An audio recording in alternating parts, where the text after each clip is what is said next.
कभी कभी मैं ऐसा सोचता हूँ कि कोई इतना घटिया कैसे हो सकता है। कैसे किसी की जिंदगी को इस तरीके से अजीरन कर सकता है। अरे क्या करना चाहती हो तुम? देखो तुम्हारी हद क्या है। अभी भी सब कुछ बता दो ताकि तुम्हारे जो गुनाह है वो माफ़ हो जाए।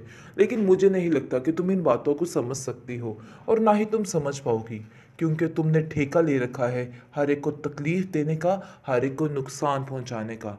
लेकिन मैं तुम्हें समझाना चाहता हूं कि अभी भी दुरुस्त कर लो अपने आप को, वरना तुम्हारे लिए मामले बहुत ख़राब हो जाएंगे। लेकिन कहाँ सुनने वाली है वो, और कहती है कि मैं बिल्कुल ठीक कर रही हूँ जो कर रही हूँ। मुझे कुछ भी समझाने की या बताने की ज़रूरत नहीं है।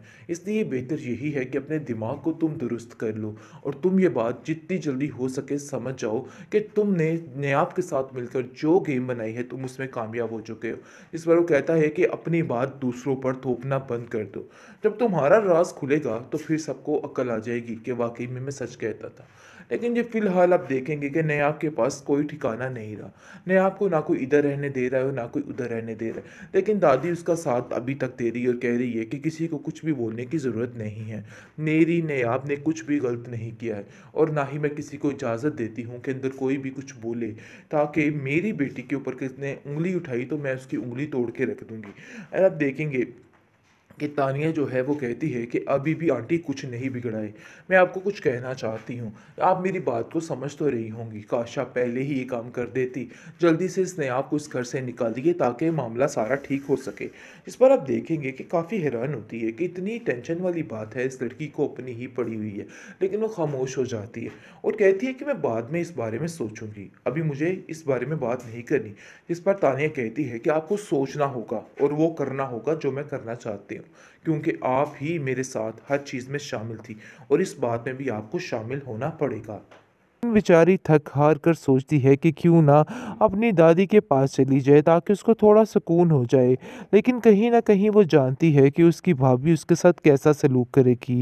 वो सिर्फ दौलत की पुजारन थी जिसकी वजह से वो खुश थी, वरना अब उसको एक पल के लिए भी वहाँ नहीं रहने देगी। जैसे ही वो बेचारी जाती है घर पे और जाकर देखती है कि उसकी भाभी उसको ऐसे पड़ जाती है, ऐसे चील कौवे पड़ जाते हैं, और वो कहती है कि तुम्हें शर्म नहीं आती? किस मुंह से तुम इधर आई हो? आखिर क्या चाहती हो? तुम्हारी वजह से इस घर में कितने दंगे फसाद हो चुके हैं और क्या क्या जलालत हो चुकी है। अब मजीद इस तरह की कोई भी बात हम लोग बर्दाश्त नहीं कर सकते। बेहतर यही है कि तुम यहाँ से चली जाओ। इसको सुनकर वो कहती है कि पहले तो आपके मिजाज ही नहीं मिलते थे। आप तो इतना प्यार करती थी और इतने सलूक से मेरे से बात करती थी, लेकिन अचानक ऐसा क्या हो गया कि आपके रवैये बदल चुके हैं? इस पर वो कहती है कि अचानक ऐसा ये हुआ है कि तुम्हारी हरकतें बदल चुकी हैं, इसलिए जो कुछ होना था सो हो गया। अब इस घर में दाखिल मत होना, तुम्हारा इधर कोई भी जगह नहीं है। जिसको सुनकर वो कहती है कि आखिर कितनी आसानी से आप कैसे ये सब कुछ कह सकती हैं? देखिए, ऐसा नहीं हो सकता और ना ही मैं यहाँ से जा सकती हूँ। उसकी दादी को उसकी बात पर पूरा पूरा यकीन है लो, लेकिन वो बेचारी बिल्कुल खामोश रहती है और कहती है कि बस कर दो ये तमाशे, आखिर कब तक ये तमाशे करते रहोगे?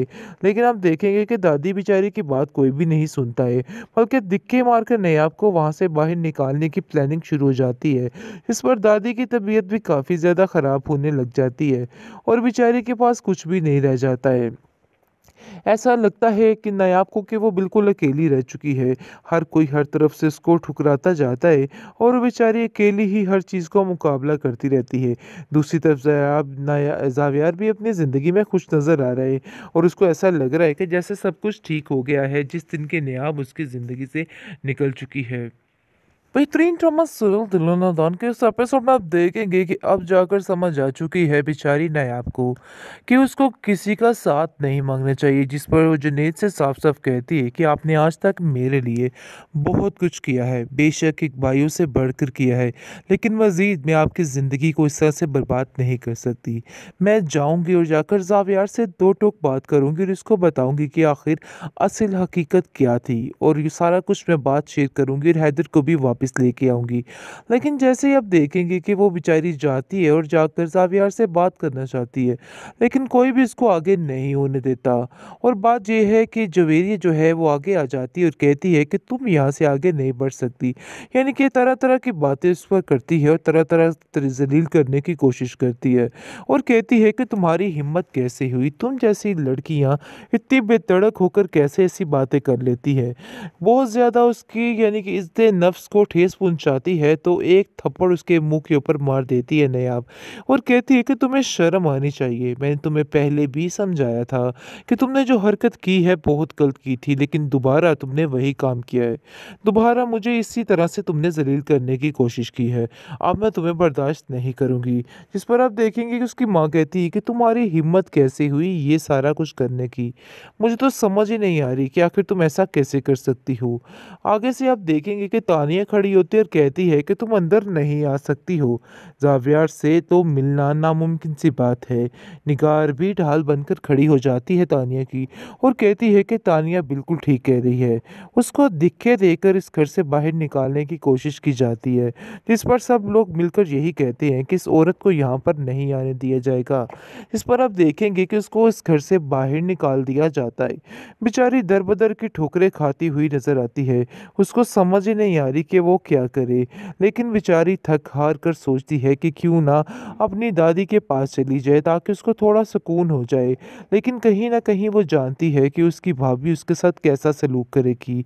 वो सिर्फ़ दौलत की पुजारन थी जिसकी वजह से वो खुश थी, वरना अब उसको एक पल के लिए भी वहाँ नहीं रहने देगी। जैसे ही वो बेचारी जाती है घर पे और जाकर देखती है कि उसकी भाभी उसको ऐसे पड़ जाती है, ऐसे चील कौवे पड़ जाते हैं और वो कहती है कि तुम्हें शर्म नहीं आती? किस मुँह से तुम इधर आई हो? आखिर क्या चाहती हो? तुम्हारी वजह से इस घर में कितने दंगे फ़साद हो चुके हैं और क्या-क्या ज़लालत हो चुकी है। अब मज़ीद इस तरह की कोई भी बात हम लोग बर्दाश्त नहीं कर सकते। बेहतर यही है कि तुम यहाँ से चली जाओ। इसको सुनकर वो कहती है कि पहले तो आपके मिज़ाज ही नहीं मिलते थे। आप तो इतना प्यार करती थी और इतने सलूक से मेरे से बात करती थी। लेकिन अचानक ऐसा क्या हो गया कि आपके रवैये बदल चुके हैं? इस पर वो कहती है कि अचानक ऐसा ये हुआ है कि तुम्हारी हरकतें बदल चुकी हैं। इसलिए जो कुछ होना था सो हो गया। अब इस घर में दाखिल मत होना, तुम्हारा इधर कोई भी जगह नहीं है। जिसको सुनकर वो कहती है कि आखिर कितनी आसानी से आप कैसे ये सब कुछ कह सकती हैं? देखिए ऐसा नहीं हो सकता और ना ही मैं यहाँ से जा सकती हूँ। उसकी दादी को उसकी बात पर पूरा-पूरा यकीन है लेकिन वो बेचारी बिल्कुल खामोश रहती है और कहती है कि बस कर दो ये तमाशे, आखिर कब तक ये तमाशे करते रहोगे? लेकिन आप देखेंगे कि दादी बेचारी की बात कोई भी नहीं सुनता है, बल्कि दिक्के मारकर नयाब को वहाँ से बाहर निकालने की प्लानिंग शुरू हो जाती है। इस पर दादी की तबीयत भी काफ़ी ज़्यादा ख़राब होने लग जाती है और बेचारी के पास कुछ भी नहीं रह जाता है। ऐसा लगता है कि नायाब को कि वो बिल्कुल अकेली रह चुकी है। हर कोई हर तरफ से उसको ठुकराता जाता है और वो बेचारी अकेली ही हर चीज़ का मुकाबला करती रहती है। दूसरी तरफ ज़ावियार भी अपनी ज़िंदगी में खुश नज़र आ रहा है और उसको ऐसा लग रहा है कि जैसे सब कुछ ठीक हो गया है जिस दिन के नायाब उसकी ज़िंदगी से निकल चुकी है।